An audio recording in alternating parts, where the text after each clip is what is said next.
Thank you guys for coming. Dylan and I, we are student ambassadors at UEP, and we wanted to give you guys some of the tips that we have that we do while we are in quarantine to stay healthy and kind of have a sane mind throughout this whole chaotic event.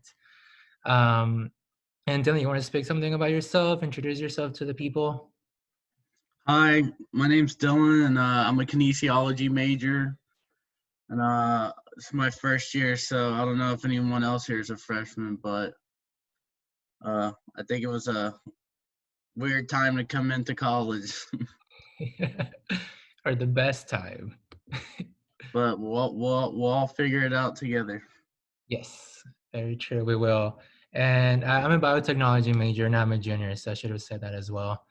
But okay, so I think one of the first things that we wanted to discuss is to really consider the space that you have available.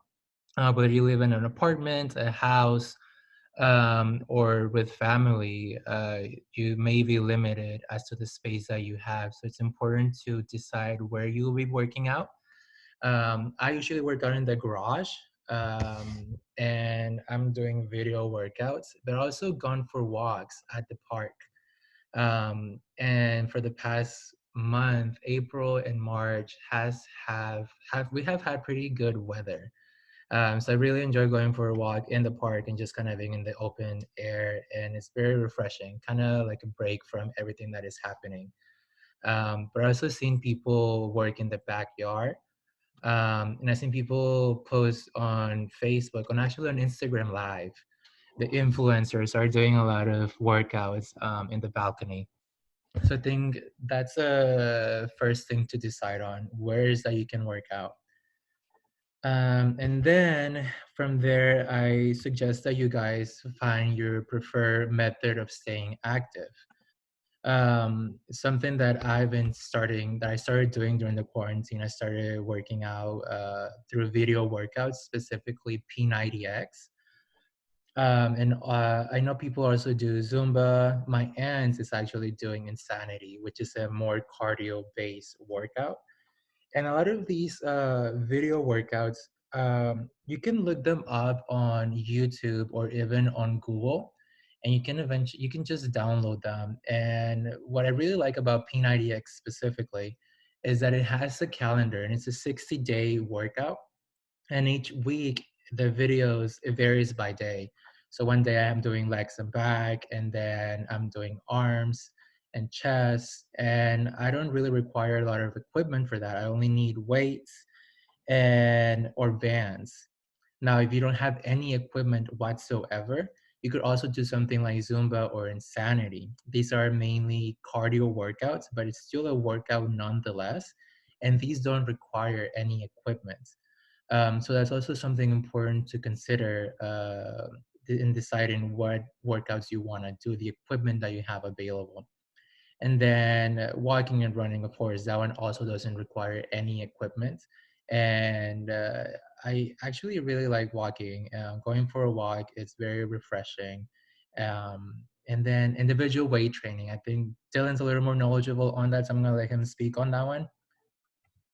Yeah, weight training's not is if you have a little extra money laying around, you can go buy 150-pound weights worth of dumbbells for like $100 on Amazon or something, and it's good quality. And all you need mostly, if you want to work out at home, is some dumbbells.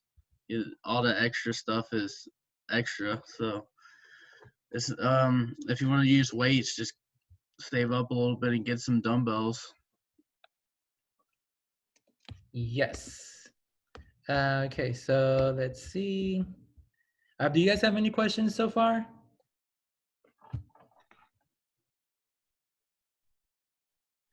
All right, now so let's move on then. If you guys have any questions at any point in time, or if you guys want to know something specifically, feel free to just post it in the Zoom group chat, or turn your sound on, and we'll be able to hear you, and we'll pause what we're doing and we'll answer your questions. All right. So this is something that Dylan actually came up with. I think it's really great, a specific workout for you guys if you guys want to take advantage of that. Dylan, you want to expand on that? Yeah, so I made this workout plan to mostly it's almost all well actually it is all workout with just your body weight. So you don't have to have any bands, you don't have to have any dumbbells or any workout equipment to use.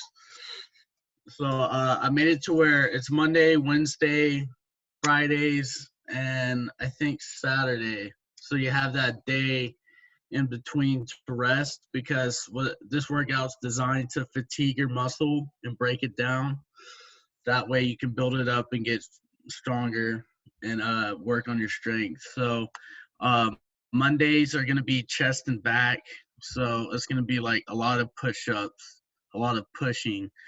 So so I did the first thing you want to start off with 4 sets till failure, which means you're going to go 4 sets until you can't go anymore. And then you're going to do that with wide grip, regular grip, and close grip. So what that means is how far away your arms are from your body. And if you need more details on any of these workouts, you can always search them specifically up on Google or on YouTube, and they can give you a better picture of how these workouts look like. So yeah, do 4 sets of those until failure, and then 4 sets till failure of incline push up. And that's when you're gonna get like a little bench, or if you can find a stack of books or something, even you just do push-ups on with your feet on the ground, and you're at an angle on top of those. And it's almost the same thing for the elevated push-ups. And then Supermans, those are gonna work your abs as well as your back. And you do those 4 sets till failure. And the Supermans, you're gonna want to like lay on your stomach and pose like you're Superman, like how he's flying. And you're just gonna lift up and hold for as long as you can for 4 sets. And the point of all these workouts is emphasizing failure because you don't have any weights or lifting machines or anything like that, so you can't really push your muscles to that breaking point. So failure is going to be how you build your muscle back up. I like to think of muscles like an ant pile. If an ant pile ever gets kicked down or messed up, they build it back bigger than what the original size was. So that's how you can think of muscles. So that's the point of failure each time. Wednesday is going to be shoulders and triceps. You're going to do some dips, some planks, some tricep extensions, and then the last one's probably you don't really want to do that till failure because that's a pretty hard workout. Crab walks are going to be a really good workout for your shoulders. All right. And then we have the next workout for Friday. So yeah, so good question. The rest period between each of the sets, I would say do 45 to a full minute of rest. That way you let your muscles rebuild back up. If you try to go too fast, you won't be able to have any ATP or energy in your muscles to use them to their fullest. So that's why you want to wait at least 40 to 30 to a minute. That way you can get enough time to rest and build back up.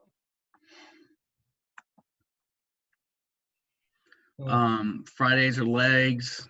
It's pretty straightforward. A lot of squats and lunges. The wall sits, you only do that for you can do failure for those, but until you get if you're not that strong yet, 45 seconds for 4 sets is a pretty good way to start off.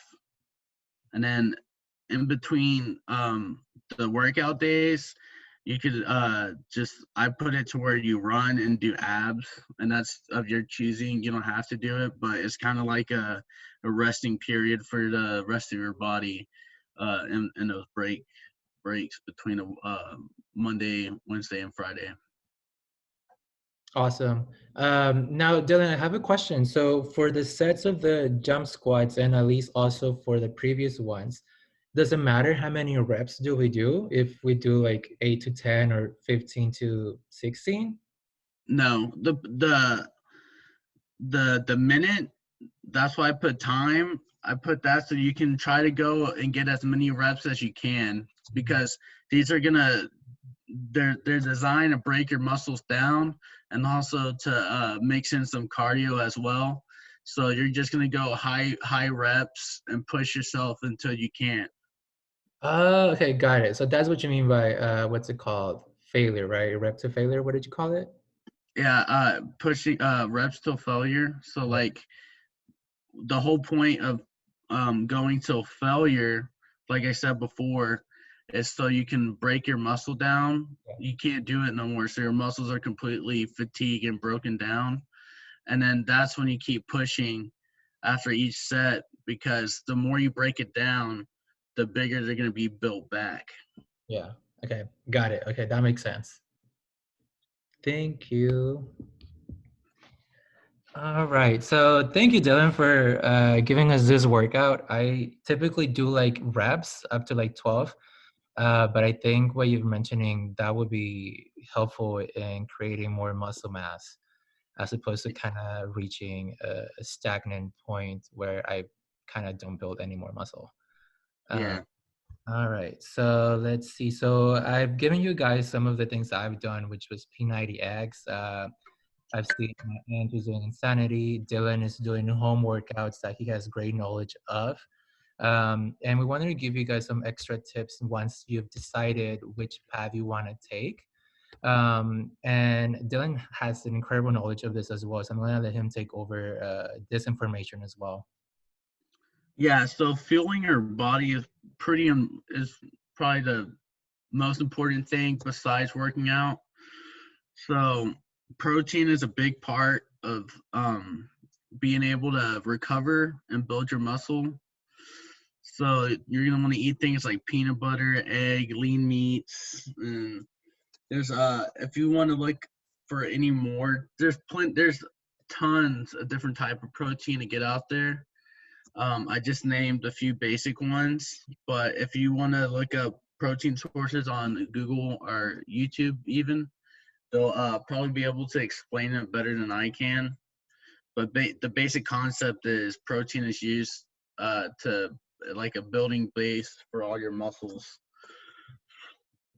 And pre-workout, you take that before workout, and it's not necessary. It's just a boost to get you energized and pump up before a workout. So if it's like at the end of a long day and you want to get that workout, it'll get you in the right mindset, but it's not necessary. Most people can just work out by themselves. And of course, the most important thing to fuel your body with is water, lots of water. I drink about 1.5 gallons of water every day. And what the water does is it helps your muscles. It just helps everything in your body, basically. Yeah. Yes. Now, would protein be necessary? Or I think protein and pre-workout, they're kind of work to just optimize your results, right? Am I wrong? Um, it's not necessary, but it's highly recommended for protein, because otherwise you won't gain the full benefit of working out. Even running, people might just think protein is just for working out and lifting weights, but even if you do just cardio, your leg muscles are going to be fatigued, your back's going to be fatigued, and protein just helps rebuild and recover. That makes perfect sense. And that is after we work out, right? Yes, after workout. Some people like me, I take 1 scoop of protein powder with my pre-workout before the workout, but it's just really up to how you want to take it. But most people just take 2 scoops right after a workout. Yeah, that's awesome. Let's see. So peanut butter, eggs, lean meat, and then also okay, yeah, okay, that works. Did you guys have any questions regarding ways to optimize the way you feel your body? No, water is definitely the most important pre-workout. It's not necessary, but it does help. And I usually take it when I work out in the morning because I'm still half asleep. So I usually take pre-workout to wake me up a little bit and get the most out of the workout. And then I usually have breakfast, and I usually have a pretty protein-heavy breakfast. Um, so you guys don't have any questions? Move on to the next slide. Let's see.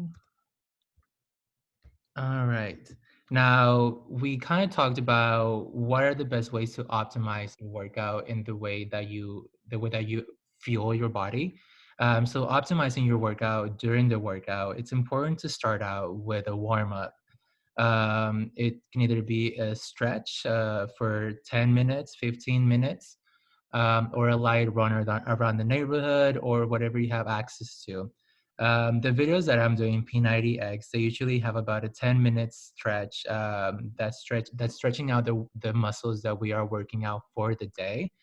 And it's important to not miss those. And for me, especially now that I'm getting a little bit older, if I go straight into the workout, I could damage my muscles because it may be a bit more heavy. So it's very important to stretch out and warm up the before working out, and then also cooling down. Dylan, do you have some knowledge on cooling down? Cooling down, Yeah. like after a workout.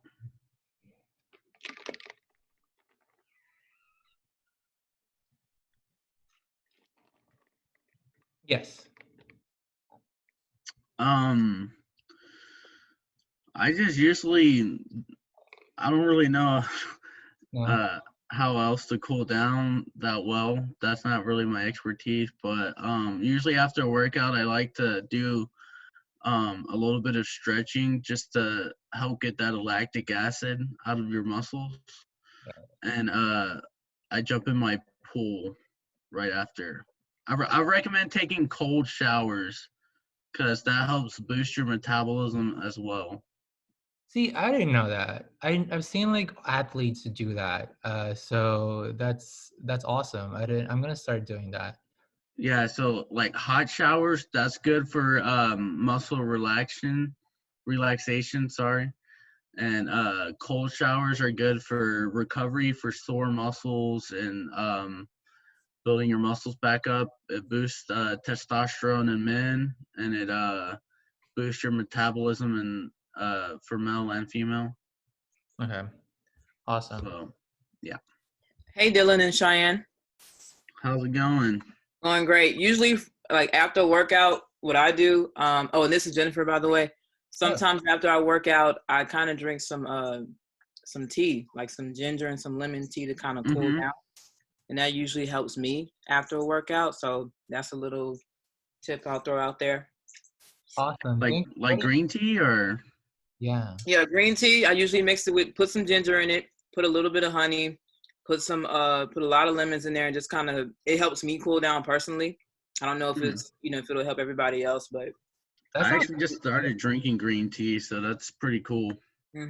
yeah. So you All should right. try that maybe. I will. Yeah, I know green tea boosts your metabolism, so that's pretty cool. Right. Thank you for that. Of course. All right, let's see. And so this is kind of just some recommendations that we have for you guys. I don't know if you guys have done C2 5K. It's typically, the name's actually Couch to 5K. The idea is to get you from the couch to run a 5K. And it has a whole setup for, I believe, a good amount of weeks. And it starts you out, let's say, running for 30 seconds, and then you rest for like about a minute or two. And then eventually, in 5 weeks, you have worked up to a point that you can run for 5 minutes straight. So that's really important if you're a beginner and you want to get running and kind of boost your metabolism and your what's it called? Your how active you are. And then Peloton, that's a app that is available, and they provide you guys with video workouts as well that you can watch in your phone or also in the TV or the computer. The good thing about this is that these workouts are actually very thorough. Um, and these are given by professionals. And the thing is that this is has a free 90-day trial period, which hopefully after 90 days, things are back to normal. But if not, you can take full advantage of the 90-day trial period and then determine after that if you are willing to pay the membership. Um, and then if you ever consider yoga, the Yoga for Beginners is also a great app. Something that I didn't realize was how much of yoga is actually a really active workout. I was thinking it was very relaxed and I was gonna get my Zen on, but yoga is a workout. It breaks the sweat. And I think if you are a beginner as well, and aren't sure of what to do to stay active, this is something that you could look into, and just try out something different if you're not sure as to what is your preferred method of working out.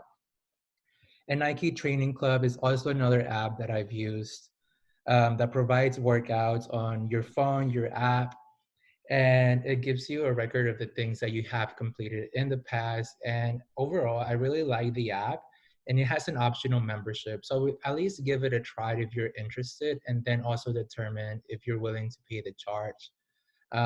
Because at least for now, we don't know how long we are going to be in quarantine. We don't know if gyms are going to open up. So I would just at least give it a try to these different things that are available for you guys to use.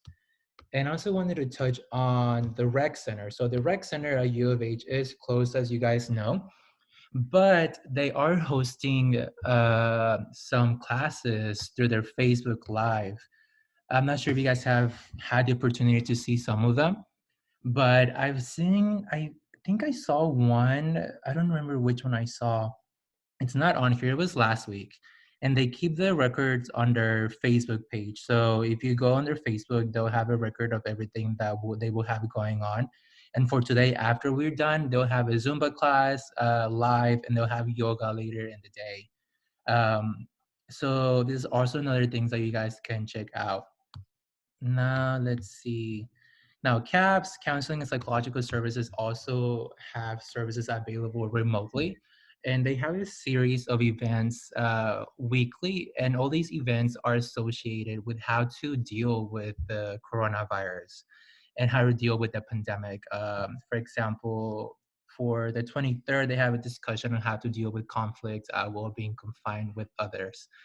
Um, and this is honestly something I should probably take advantage of, because staying with your family can be a little bit challenging for so long. And then also how to cope with sadness and isolation for those of you guys that are extroverts and feel isolated, and feel the need to kind of be out and about with your friends. So they're giving you great tips on how to get through this whole situation. And I highly recommend, CAPS is an incredible service at U of H, and all of these services are free for you as a U of H student. And then next in our series, we will have stress management, which will be later on today. And then on the 24th, we will have core activities. Some of our student ambassadors started. What did Maddie start doing, Dylan? For what? For in the quarantine, she was starting to crochet? Is it Oh crochet? yeah, crocheting. Yeah. And another student ambassador started going back to drawing. She used to draw a lot. So this is giving her the time to do that.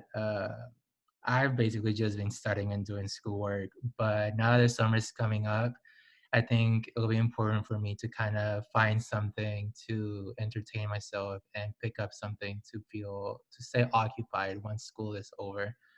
And please, if you guys could come visit us on our websites at U of H underscore UEP on Instagram and Twitter, and then the U of H Urban Experience on Facebook.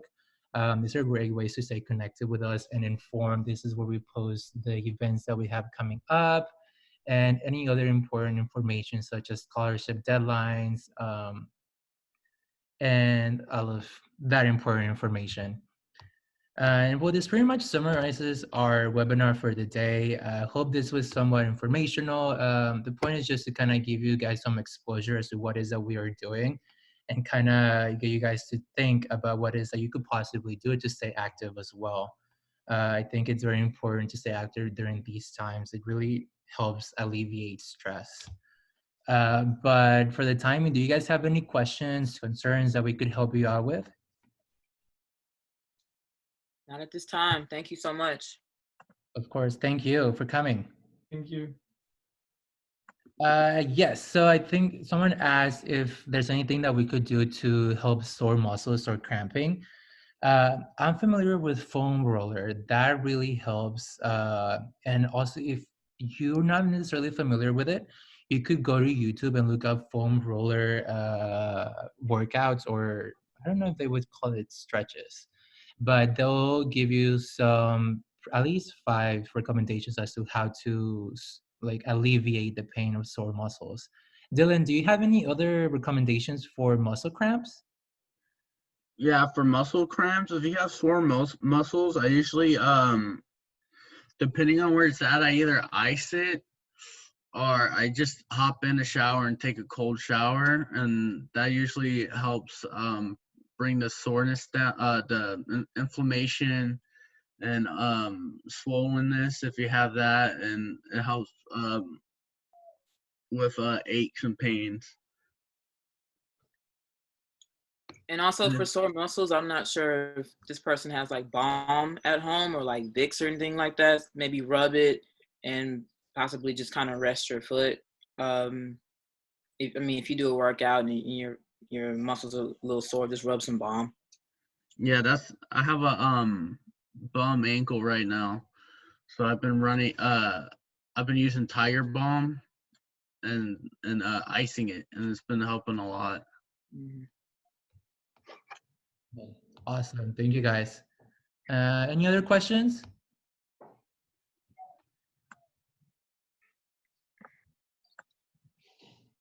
Okay, well, thank you guys for coming again. I really appreciate that you guys came, and I hope you guys stay safe, keep practicing social distancing, and good luck on your finals. I hope everything turns out well.